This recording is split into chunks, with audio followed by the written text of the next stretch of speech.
Agricultura. Recuerden que Francisco tiene algunos obsequios para los que hagan las preguntas. Ok, vamos entonces, aquí, me paro aquí. Entonces, vamos a ver un tema interesantísimo que es biotecnología, porque el mundo no para, la evolución de los procesos son continuos, entonces tenemos una serie de avances tecnológicos que podemos implementar a la producción avícola. No voy a hablar aquí de robots, que ya los hay, que nos están evaluando las condiciones ambientales del galpón y que luego entonces van y cambian ¿Qué votaste? ¿Qué se te perdió? Que lo llamen a ver.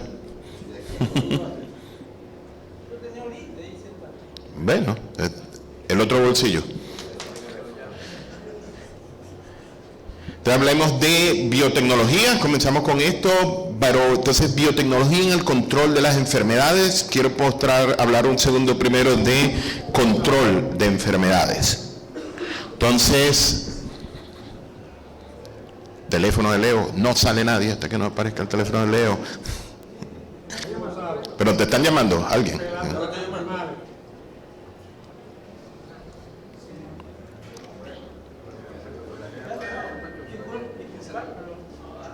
Búscalo.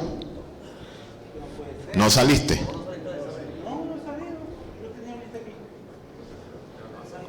¿Te tocaste todos los bolsillos? ¿Atrás? ¿El de atrás? ¿El delante?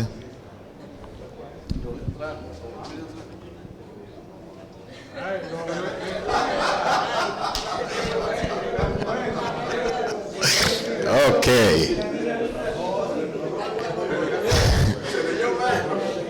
Ya tenemos cuento para la noche con la cerveza. Y Leo. Entonces, biotecnología y control de enfermedades. Voy a salir en un slide de todo el control de las enfermedades, imagínense eso. Entonces, esta es una enfermedad interesante, en los últimos 2 años es un tema caliente, y entonces comencemos a repartir los regalitos. Necesito quien levante la mano y me diagnostique. Imagínate, eso ocurre, ¿no? Eso ocurre muchísimo. Te mandan una foto y entonces uno tiene que echarles el cuento y decirle el tratamiento, etcétera y tal y cual, aparte que no te pagan por hacerlo. Y segundo, entonces es así como, no, o sea, si yo no tengo pues una anamnesis, pero te pongo entonces en ese punto. Dime, ¿qué es eso? No, señor. Ok. Ajá, pero usted fue el que levantó la mano. Puede estar involucrado incluso el Cherichacoli, puede haber una infección sistémica que te esté produciendo de tipo bacteriano. Perfecto. Tenga, doctor. ¿Qué es eso? Una hepatitis bacteriana, dice la doctora.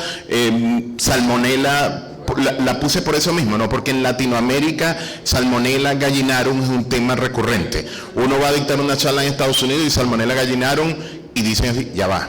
Y buscan en el libro por allá, sí había una cosa llamada tifosis.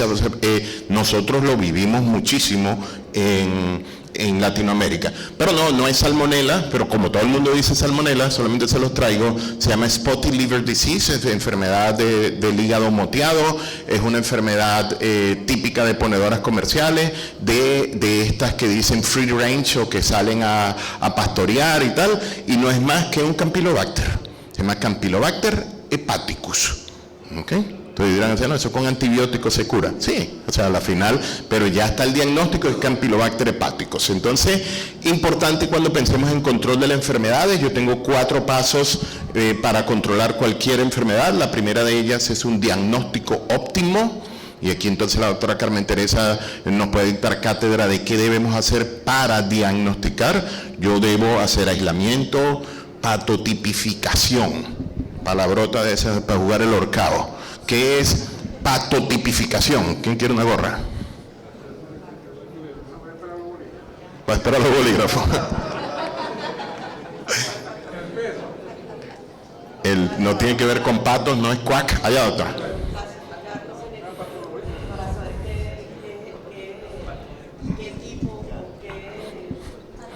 patógeno, como hay mutaciones, ¿cuál es específicamente? ¿Qué tan patógeno es? Téngame, ¿no? ¿Qué tan patógeno es? Es la clasificación en base a la agresividad del patógeno. Entonces, patotipificación, porque yo puedo tener Newcastle y no importa. Y así, ¿cómo que no importa tener Newcastle? Si es un Newcastle vacunal que yo mismo coloqué, que está en mi ambiente, etcétera, no importa. Pero si es un Newcastle velogénico viscerotrópico que me puede matar a los animales, sí. Entonces, aislamiento, patotipificación, y ahí sí, la genotipificación, que era lo que tú nos mencionabas, y es la clasificación en base a su genotipo. Entonces, diagnóstico óptimo, no nos sirve un diagnóstico presuntivo. Todo diagnóstico clínico, por más experiencia que tengamos, no es más que un diagnóstico presuntivo, yo creo que, sí, en mi experiencia, y eso sí es humilde, si no, eso es tal cosa, ya, o sea, me quito porque es la experiencia. Si alguien no ve, o sea, se ven lo suficientemente, tienen buena vista, ven que le estamos haciendo este pollito, en efecto le estamos inyectando el cerebro. Y eso es índice para establecer índice de patogenicidad intracerebral, y es una prueba que se hace para Newcastle, y no le gusta mucho a la gente de PITA que nosotros le inyectemos el cerebro a un pollito bebé. Pero entonces, hacer diagnóstico adecuado. Segundo, disminuir el desafío, nuevamente, bioseguridad, que las aves tengan, o que los patógenos tengan más dificultad en llegarle a mi ave, bioseguridad. Esto yo estoy seguro que todas sus granjas son así. No tienen nadie alrededor, entonces ese es el mejor ejemplo de bioseguridad. Luego, garantizar integridad inmunológica. Yo vivo de hablar de inmunocompetencia y de cómo el sistema inmunológico debe estar fuerte, eso es básico para controlar las enfermedades. Y si yo crío unos pollitos, y esta es una foto de aquí de Venezuela, vamos a ver recepción, y yo entro y yo así, de verdad. Y esta era la recepción de esos pollitos alpinistas aquí. Comparado con esto, cualquiera de los dos, ustedes dirán cuáles van a tener mejor chance de tener un buen sistema inmunológico, estos que están aquí o los que criemos en unas buenas condiciones. Y por último, disminuir susceptibilidad mediante la vacunación. Entonces, vamos a hablar de, ya dijimos cómo se controlan las enfermedades, ahora vamos a entrar a la parte de biotecnología, y todos vieron, nuestros alumnos aquí vieron algo de biología molecular y nos explicaron más o menos cómo era este proceso de que yo agarro ADN y lo convierto en la célula completa en ADN, o yo quiero producir proteínas y hago transcripción y luego esa transcripción lo traduzco en proteínas. Todos estos procesos ya son manipulables y a eso nos referimos con biotecnología. Yo puedo intervenir aquí cambiando el ADN por completo. Puedo hacer genética reversa y agarrar un virus y armarlo por pedacitos como si fuese un Lego. Agarro y yo decía, no, ya no quiero esta pieza verde, le voy a poner una pieza azul. Y cambio entonces las características del virus. Eso ya todo se puede hacer. O de una bacteria. Entonces vamos a ver cuáles son estas aplicaciones de la biotecnología. Entonces yo voy a hablar de genética y clonación, un poquitico de diagnóstico molecular, un poquitico de epidemiología molecular. Esas secuenciaciones, esos árboles filogenéticos que vemos allí, ¿para qué son útiles? Porque es igual que cuando uno va de consultor a una empresa y le dice, doctor, como yo sabía que usted venía, mire, le saqué la sangre a los pollos y me muestran una carpeta llena de serología de todos los galpones. Y yo, ok, perfecto. Y los históricos, antes de esto, y el lote anterior. No, es solamente cuando usted venía, yo le saqué la sangre. Eso no nos sirve. Nosotros necesitamos establecer líneas bases. Esas líneas bases de respuesta serológica también se implementan desde el punto de vista molecular, los patógenos que estamos identificando en campo, y yo puedo decir si el patógeno vino de Colombia, si el patógeno vino de Ecuador, si el patógeno voló. Y es toda esa secuencia de las flechitas que yo les estaba mostrando por el mundo, es en base a epidemiología molecular. Y por último, vacunología. Entonces, este señor va pensando en secuenciación, en genoma, en clonación, en qué carrizo es una vacuna recombinante, o para qué me sirve la biotecnología en el diagnóstico y en esta epidemiología molecular. Comienzo con genética y clonación, y ustedes saben que yo ahora soy el gerente de todas las especies. Era un argentino el jefe, yo estaba en mi avicultura, punto, y el hombre dice: doctor, yo necesito que usted lo que hace para avicultura del servicio técnico y tal, lo haga para todas las especies. Y yo me lo quedo mirando así. Usted sabe lo que hace un ginecólogo y un pediatra, o sea, son cosas distintas. Tú no puedes poner un pediatra a hacer lo que hace el ginecólogo. Y el hombre, no, contrata tu equipo y tal, y a la final tengo 2 personas en cada especie, y ellos son los que hacen el trabajo de campo. Pero uno, para poder mandar, hay que saber. Entonces, a mí en los últimos 4 años me he tenido que recordar de que uno estudió veterinaria, de que yo no estudié avicultura, sino que estudié veterinaria. Entonces van a ver fotos de vacas y fotos de perros aquí, porque la semana pasada estaba hablando de porcicultura, de PIRS por toda Colombia, y ahora pues estamos hablando de avicultura. Pero entonces, si hablamos de genética, vamos a hablar de genética y clonación. Ya la especie donde está esto muy avanzado son los perros, donde por internet mandan la muestra y te dan un mapeo de todas las enfermedades hereditarias que pueda tener tu perro. Te compro o no te compro, dependiendo de si vas a tener taras o no. Y esto no cuesta más de $80 hacerle la prueba al perro. Si yo estoy en un tema de razas y dentro de en competencias, etcétera y tal, yo necesito que el perro tenga unas características genotípicas que me vayan a transferir el fenotipo y que me dé las características de pelaje, de altura, de peso. Eso también ya se puede leer en el genoma. Luego de eso, saber si de verdad los perritos son hijos del gran campeón, o yo puedo tener un método que me permita la identificación de que me robaron el perrito y diga: ese perrito es mío. No, porque mira, no te hace caso. No, ya no es si te hace caso o no te hace caso. O sea, yo tengo aquí el ADN y ese perro es mío.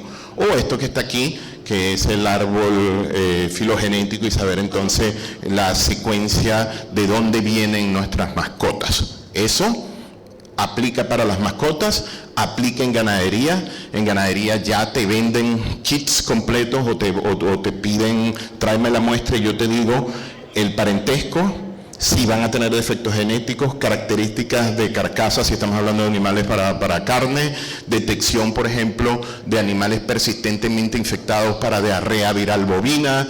Todo eso se puede hacer, y esto está ya disponible, y es algo que es del día a día en la industria mundial.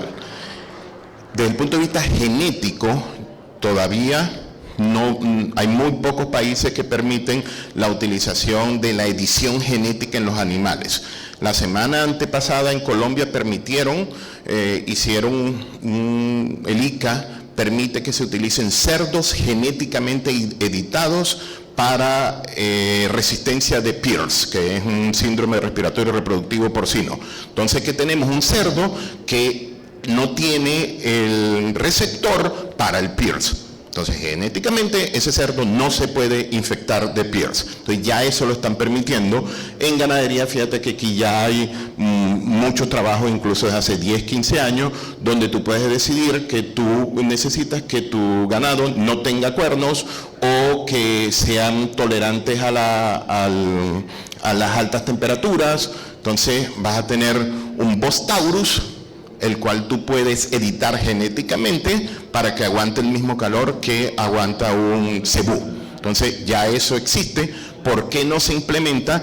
Porque todavía existe el temor de que estos animales son GMO, genéticamente modificados, y entonces productos para consumo humano o animales que se van a consumir por los humanos, no está autorizado este tipo. Pero la idea de aquí, para la parte de los rumiantes que están allá afuera, entonces si yo puedo hacer un animal que sea resistente a la mastitis, o que todos me salgan machos, o sea, toda la progenie sea macho, Entonces, ese es el ideal y eso va a ser el futuro. A eso me estoy refiriendo. En avicultura, nosotros no nos metemos en eso. Como médicos veterinarios, de eso se encarga Aviagen, Hendrix, Cobb. Ellos están constantemente haciendo eso y dependiendo del país donde puedan utilizar edición genética, puede o no ocurrir, pero en nuestros países todavía no se puede utilizar. Genética y clonación, ejemplos de clonación. Ustedes les está sobrando $50,000 y se muere Fifi, ustedes pueden mandar a Fifi a clonarlo y tienen nuevamente al mismo perrito a un clon de ese perro. Vale $50,000, incluso les hacen oferta de 2x1 en perritos, por si acaso. Entonces, esto es un ejemplo que utilicé en una presentación de ganadería donde se clonó un búfalo, se la traía a Néstor Montiel para que lo viera. Entonces, mírenle el toro del cual sacaron las células para producir el clon y mírenle la borla de la cola. O sea, es el mismo toro, si podemos clonarlo. Ya esto no es la isla de la fantasía, es algo bastante común y está reportado. Esta señora no tuvo suerte, todo el mundo conoce la oveja Dolly, ¿verdad? Bueno, en el proceso de las competencias que habían entre los laboratorios científicos que estaban haciendo clonación, la oveja Dolly salió 5 meses antes que esta vaca. ¿Por qué? Porque la gestación de la vaca tarda más. Punto. O sea, pero pues, sencillamente la clonación, porque lo clonas, igualito tienes que meterlo y hacer transferencia, etcétera y tal. Entonces, lo clonas y esta señora, esa vaca se llama Caga, no muy buen nombre para una vaca, pero entonces la vaca Caga se murió de 21 años y vivió una vida tranquila y tal, un animal clonado. La vaca clonada, la oveja Dolly se murió antes y ella seguía allí y nadie sabía que era una vaca clonada, pero entonces de la misma época de la Dolly.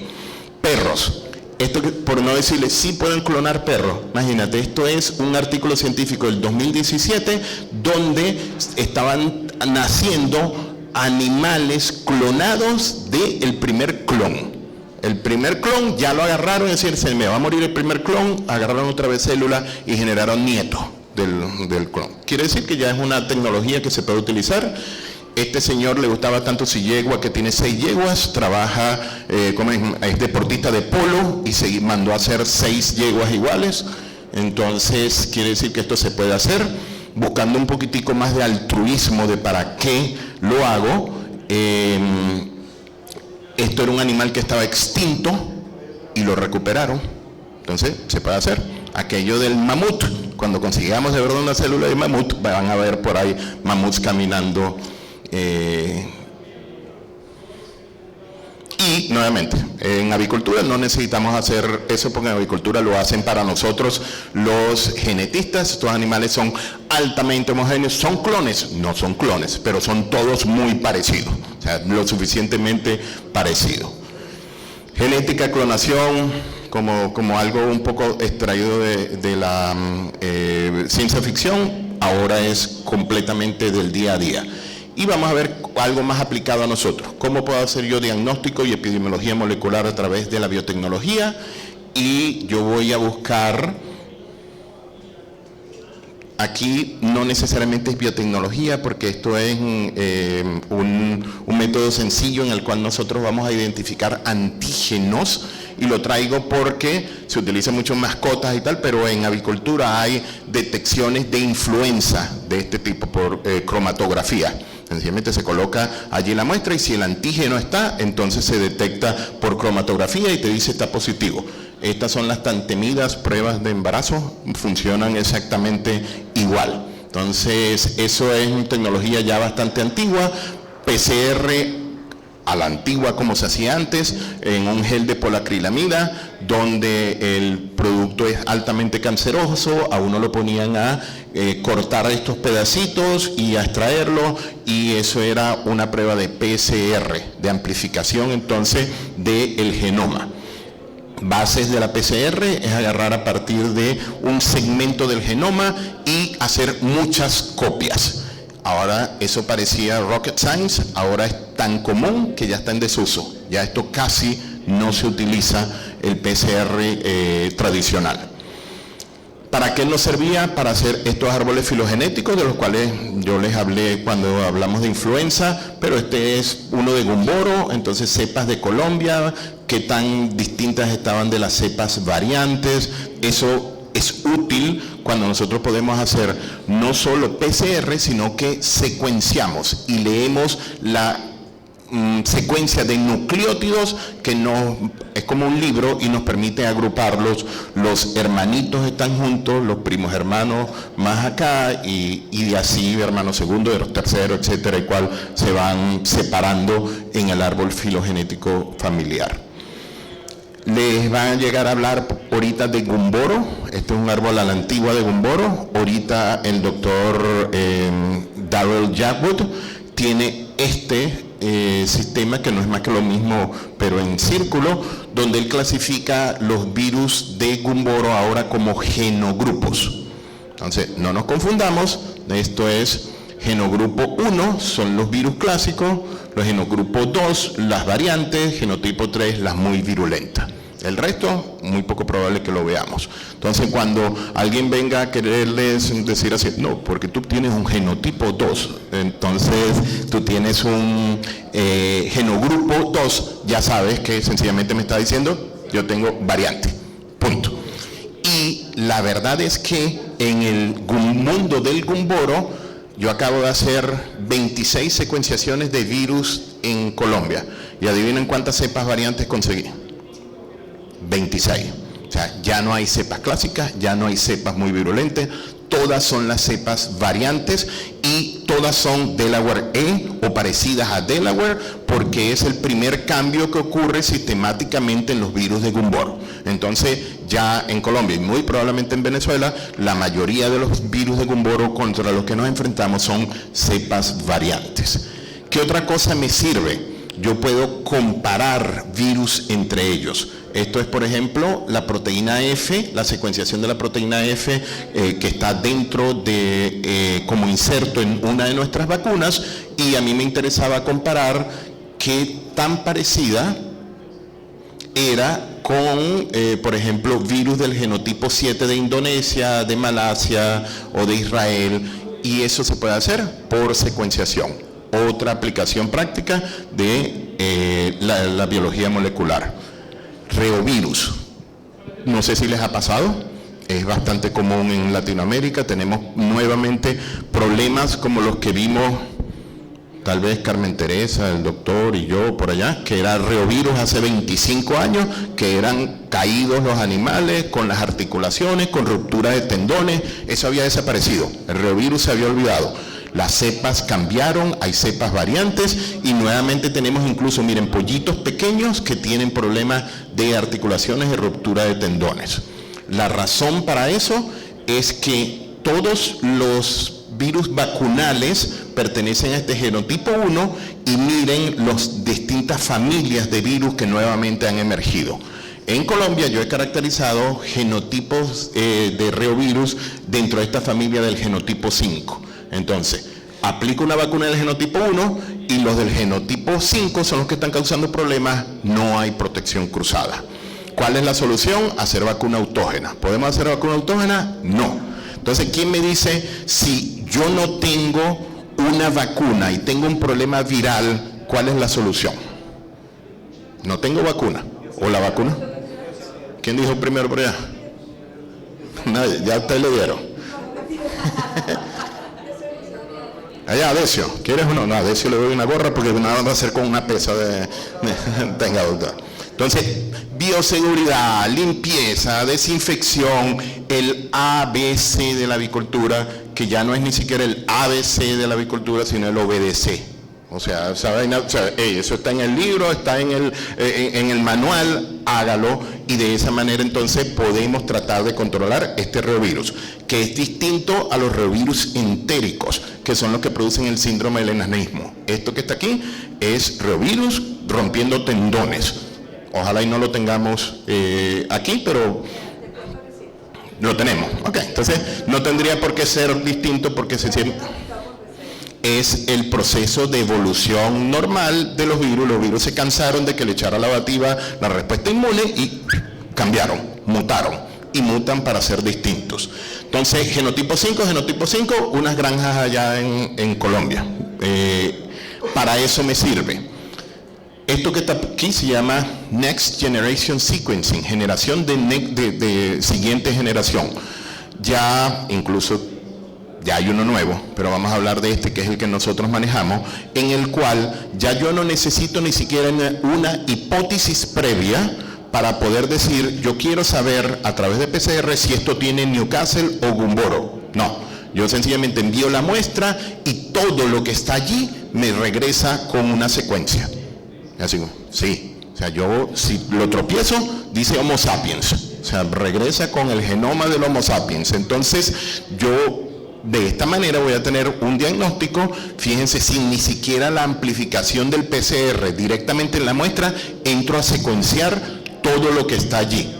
Y, cara de este siempre me gusta, el hombre, fíjense que se llama el aparatico Minion y por eso pongo los Minions, pero miren el tamaño que tiene. Con eso ya yo no necesito el aparato grande, el secuenciador de Sanger, nada. Esto lo pego a la computadora, coloco la gotica de la muestra y me da este tipo de reportes. Un tipo de reporte, esto es un hisopado de tráquea, creo, y tenía bordetela, Enterococcus, Gallibacterium, Enterococcus secorum, Avibacterium metagallinus, o sea, todos los patógenos.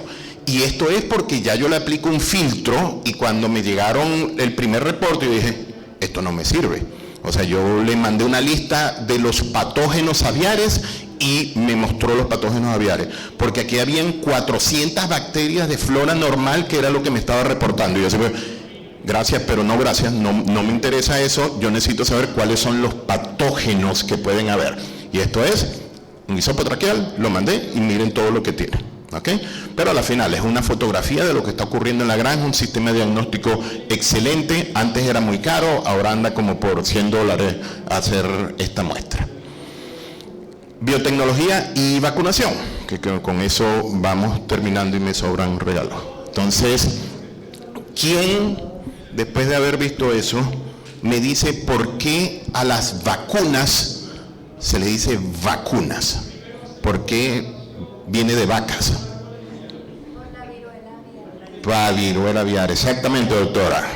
¿Qué pasa con la viruela? En este caso no específicamente aviar, pero la viruela es Jenner, señor Jenner por allá, tuvo la genial idea de que él, para poder caracterizar si había una respuesta inmunológica de las tetas de las vacas que tenían las pústulas, y las únicas que no se enfermaban eran las señoras que ordeñaban, si tenía alguna relación, agarraba niñitos y los vacunaba supuestamente con las pústulas esas, y después entonces decía, bueno, vamos a hacer un desafío, lo llevaba a los hospitales donde estaban los individuos enfermos y se salvó. Eso es lo que nos cuentan. ¿Cuántos no se salvaron?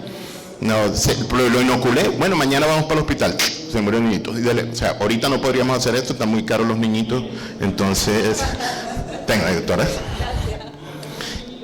Por eso se llaman vacunas y es el tema del Jenner, y por eso hablamos de vacunología. Tipos de vacunas, vacunas clásicas, que en las cuales vamos a tener el patógeno completo. Puede ser vacunas inactivadas o vacunas vivas. Y estas tienen, podríamos pasar horas hablando de vacunas y de respuesta inmune, etcétera. Solamente le voy a decir que estas vacunas van a continuar, a pesar de que hay vacunas ahora vectorizadas, de ingeniería genética, de subunidad. Estas vacunas están para quedarse. Hay diferencias de calidad entre ellas, hay unas vacunas inactivadas que dan buenos títulos, otras que dan unos títulos muy bajitos. Las vacunas inactivadas que conocemos son las de influenza. ¿Por qué no hay vacunas vivas de influenza? ¿Quién me dice eso? Yo les he mencionado y les mostré vacunas, nuestra vacuna, Volvac-Bess y tal. ¿Por qué no hay vacunas vivas? Si muta constantemente, entonces yo no voy a, lo que menos quiero hacer es verter más virus a campo, porque entonces estoy generando un pool genético para que se incrementen las mutaciones. Pero ya a la doctora le hemos regalado algo, o sea que no se gana la gorra. Entonces, alta variabilidad en potencia, en las características, en la calidad. Síndrome de caída de postura, Newcastle, etcétera. Entonces, ¿pero por qué digo que van a continuar existiendo vacunas de estas nuevas constantemente? Porque hay cepas nuevas, entonces yo sencillamente genero una vacuna nueva para la cepa nueva, porque hago combinaciones. Cuando yo voy a hablar, ahorita les mencioné que era influenza más Newcastle, o yo puedo tener vacunas cuádruples donde tengo 4 patógenos, y en algunos países yo utilizo EDS y en otros ya no utilizo EDS. EDS, que es el síndrome de caída de postura, en Estados Unidos comenzó el proceso de vacunación por primera vez el año pasado. Nunca habían vacunado, pero hubo un brote en Indiana y están vacunando con EDS. Nosotros lo hacemos así como que por costumbre. Desde hace 20 años nadie tiene EDS, pero se mantiene allí dentro de los planes de vacunación. Entonces, ¿qué otras cosas nuevas podemos tener con estas vacunas clásicas? Vacunas autógenas, era lo que les mencionaba. Reovirus, cepa variante, tengo que utilizar esa cepa que está allí, la que me está causando el problema, y yo puedo hacer una vacuna autógena. Las compañías como Boehringer, como MSD, como en los países desarrollados, tienen un departamento específico para decirle, tienes un patógeno, yo te hago la vacuna. Como vos quieras, yo quiero, tráemela, tum, pum, y te hacen tu vacuna a la medida. Nosotros no tenemos eso todavía. Y lo otro es la presentación galénica. Siguen siendo vacunas tradicionales, pero en lugar de ser un frasquito liofilizado, es una pastilla efervescente. Sigue siendo una vacuna tradicional, pero es una vacuna efervescente. Entonces, estas vacunas efervescentes, nosotros tenemos una línea completa de esto, donde pasamos del frasquito a la pastilla. Este es otro tipo de pastilla azul, doctor. O sea que no, sí. Alguien me preguntó, doctor, pero yo puedo partirla por la mitad y no, o sea, y me lo preguntó muy serio, decía, dependiendo del reto, yo puedo partir la pastilla por la mitad, y yo no, esta pastilla, yo no puedo garantizar que si es una pastilla que tiene 2000 dosis, que en la mitad hayan exactamente 2000 dosis, o sea, no la puedes partir. Pero sí, estas pastillas lo que hacen es que toda simplificación de un proceso disminuye las posibilidades de error. Entonces, el que aquí nunca se haya cortado destapando una vacuna para es porque no ha vacunado. O sea, todo el mundo que si con la llave, con el destornillador, y terminan cortándose, o peor, lo ven uno con el labio cortado, ¿y cómo te cortaste si estabas vacunando? No, bueno, pues, destapan los frascos esto ya no se usa, no se hace, sencillamente la pastillita se coloca y preparo 2000 dosis en el tiempo que la efervescencia. Continúo, ya no utilizo el virus completo o la bacteria completa, sino que me voy al genoma y utilizo el genoma. Entonces, el genoma yo lo puedo utilizar de distintas maneras. Puedo hacer vacunas genéticamente modificadas, que es, como les decía, como un Lego. Quito este cosito rojo y lo pongo azul y ya tengo un virus nuevo. Eso se puede hacer, no es difícil. Yo lo hice hace 14, 15 años que hice mi doctorado. Yo terminé haciendo una vacuna vectorizada en un adenoasociado aviar contra Newcastle y contra Gumboro. Las dos vacunas protegieron, pero no fueron comercialmente viables. Si no estuviese aquí, quién sabe, estaba en las Bahamas, por ahí. ¿Por qué? Porque tenía que tener una dosis demasiado alta para que funcionara. Pero entonces esa vacuna genéticamente modificada es una alternativa. De esa tenemos una ahorita para Marek. Creo que cuando estuve aquí en el Colegio de Veterinarios hablé fue específicamente de Marek. Marek ha ido evolucionando y yo quiero una solución para parar esa evolución, y para eso entonces se hizo una vacuna, en este caso se llama Prevention, pero que es... Lo interesante de esto es que las vacunas antes o te conseguías un virus que era naturalmente atenuado o tú lo atenuabas. ¿Qué es atenuar? Debilitarlo. Entonces, el sistema de atenuación aquí es un sistema de atenuación genético. Entonces yo agarro un virus muy virulento, le inserto un segmento del genoma, imagínense, de retículo endoteliosis. Cuando el que estaba inventándose esta, es como la lumpia grandota, porque yo voy a agarrar un virus oncogénico y lo voy a atenuar colocándole un inserto de otro virus oncogénico. Y se le dio porque eso lo identificaron en la secuenciación del SB1 y dijeron, se lo quitaron a la SB1 y dijeron, se vuelve patógena, lo vuelvo a poner y está atenuado. Entonces saben que este segmento atenúa y obtuvieron un virus el cual era 100% efectivo contra tumores, pero tenía el problema de que era inmunosupresor. Entonces no salió a la luz pública. Duró 10 años en una nevera, alguien lo volvió a agarrar y dijo, pero ya va, el virus es bueno para lo que tiene el problema de que es inmunosupresor, yo voy a agarrar Rispen, que yo sé que no es inmunosupresor, y lo voy a utilizar como vehículo, para poder obtener un nuevo virus. Y eso es lo que ocurre aquí. Entonces vamos a tener un virus nuevo, se llama Prevention como vacuna, que es 100% efectivo y que es 83% Rispen, 7.4% de la cepa muy virulenta para que se parezca a los virus muy virulentos y 9% ese inserto de retículo endoteliosis.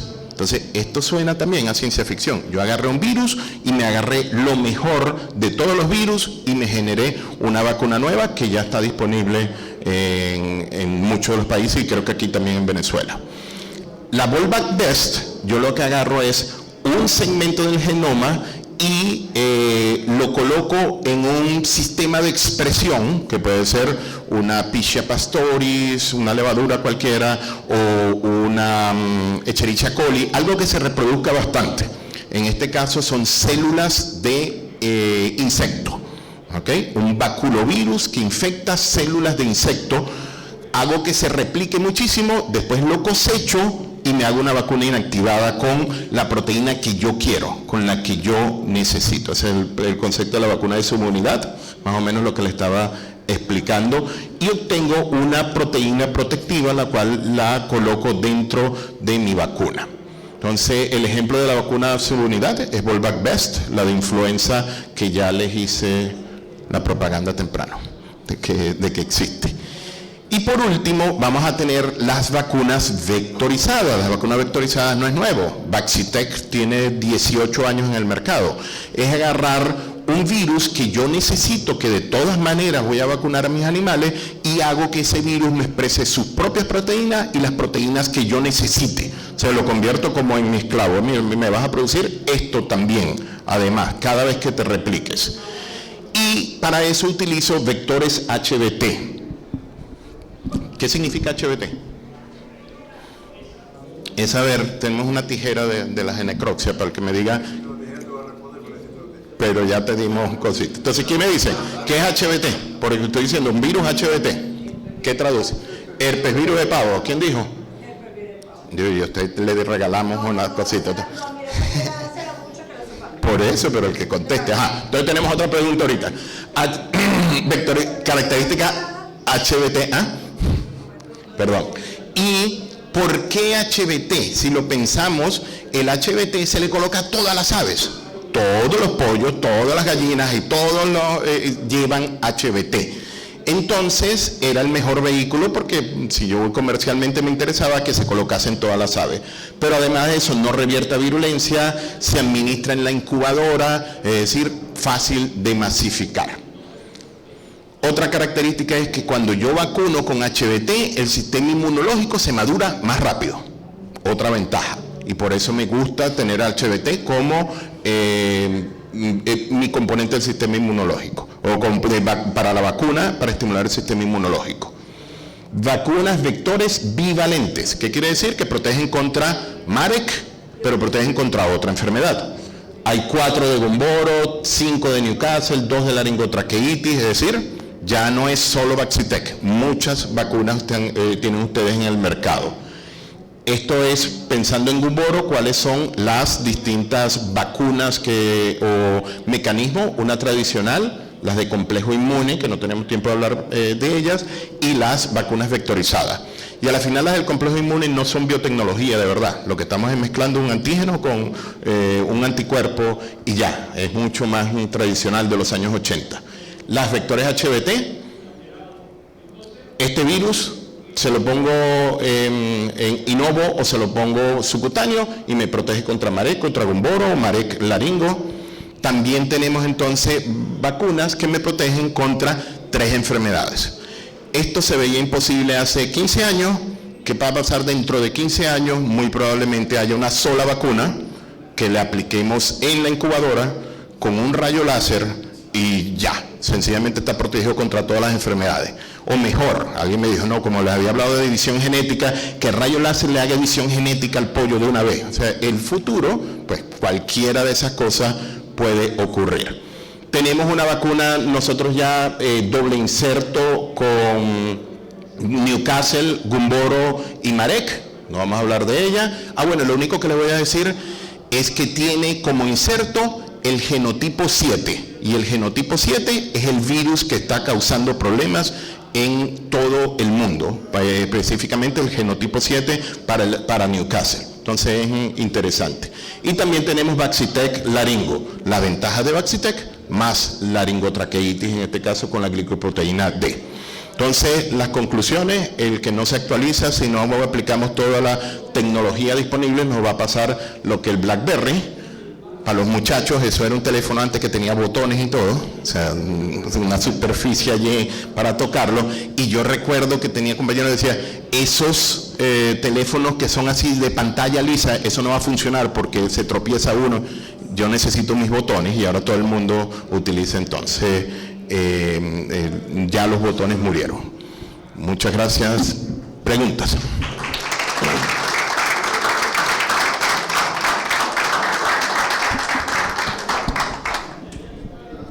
¿Alguna pregunta?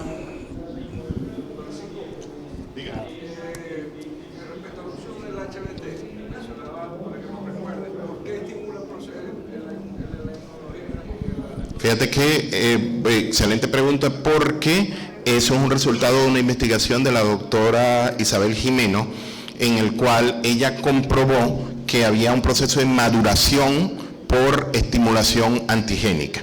Y no se madura todo el sistema inmunológico más rápido, sino componentes específicos de la respuesta inmune innata. Entonces, yo digo que es un hallazgo producto de la curiosidad de ella como investigadora, de ver por qué animales que eran vacunados con HBT tenían unos mejores títulos de Gumboro o de Newcastle que los otros, y era porque si tú le aplicabas la vacuna a los 10 días, el sistema inmunológico de esa ave que había sido vacunada con HBT era más maduro que el que no estaba vacunado con HBT. Pero entonces eso, sencillamente se madura más rápido. Pero como todas las aves las vacunamos con HBT, no notas la diferencia de eso. ¿Otra pregunta?